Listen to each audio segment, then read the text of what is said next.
السلام عليكم ورحمة الله. قرر المجلس الأعلى للاتصالات السمع البصري إنذار الشركة الوطنية للإذاعة والتلفزة والقناة الثانية وميديا أن تي في بخصوص وصلة إشهارية خاصة بشركة الاتصالات أورنج. وأعلن المجلس في بلاغ أن الهيئة العليا سجلت في إطار تتبع البرامج السمعية البصرية تضمن الوصلة الإشهارية الخاصة بشركة الاتصالات أورنج، والتي تم بثها من 9 إلى 13 ماي 2019 الأسبوع الأول من شهر رمضان، مشهدا فيه مقطع غنائي بالعبارات التالية: ندير السيلفي مع عمار ونعيط لولد عيشة واخا يكون في قندهار. وأضاف المصدر أن المجلس الأعلى للاتصالات السمع البصري اعتبر أن تضمن هذه الوصلة الإشهارية في أحد مشاهدها صورا لمجموعة من الشباب بزي عبارة عن جلابيب قصيرة ضمنهم شاب ملتحن مرفوقة بالعبارة المذكورة، مما يحيل نظرا لعناصر المشهد هذه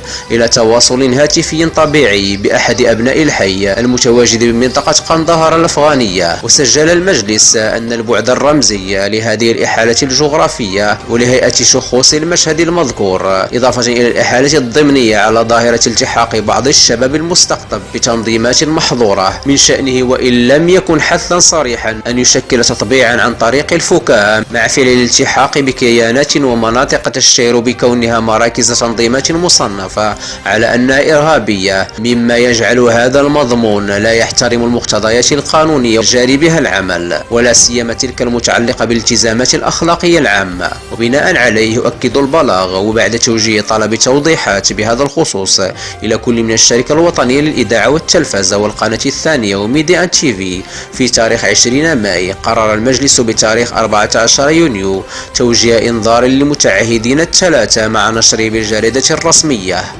لايكي بارطاجي ندير سيلفي مع عمر نعيط لوالد عيشة واخا يكون في قندهار، جمعهم كاملين وكلنا نظهر.